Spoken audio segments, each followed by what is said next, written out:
ఆరు అరకలు కట్టే పెద్ద రైతులు కూడా అరకటెద్దులమ్మి అరువుకిచ్చిరి పొలము. పేడ ఎరువు లేక భూమి సారం పోయి చూడ సక్కని నేల మూడు వారిపాయ్. తేమ ఉండు దగ్గిన భూముల్లో సీమ కంపలు మెరుగెరా. వయ్యారి బామొచ్చి వరి మల్లె మొలిసింది. లొట్ట పీసు చెట్లు గెట్టున వెరిగినవి. తరి పొలము దగ్గింది బెరి కలము మిగిలింది. సెలకంత మురమయ్యి గొలుకు గొలుకయ్యింది. కలమంద జమ్ముళ్ళురా తెలంగాణ కరువుకు గుర్తాయరా.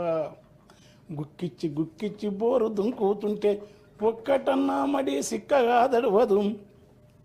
వంకాయ తోటేసి నొట్టి పోయిందిరా. మెరపనాటు కుంటె వరుపైనాదిరా. నాసుపచ్చని బావులా తెలంగాణ నా పరాళ్ళు దేలేరా.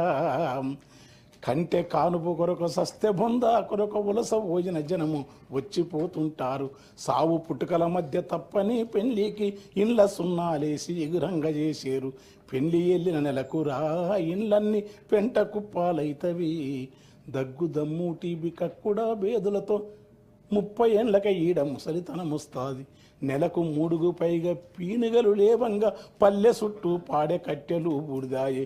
ఇల్లు శోకాలతో తెలంగాణ తెల్లారిపోతుందిరా. అలాంటి ఉద్యమాన్ని కేసీఆర్, జయశంకర్, కోదండరాం సార్ మొదలుకొని తెలంగాణ మహాసభ అవన్నీ ఇప్పుడున్న సార్ కూడా మంత్రి పదవి మనతో కలిసి పనిచేసినాడు. అనేక మంది కవులు. అది వచ్చిన తర్వాత ఆ రైతాంగం ఏ తీరుగా అంటే మొక్కస్తుంది కాదు.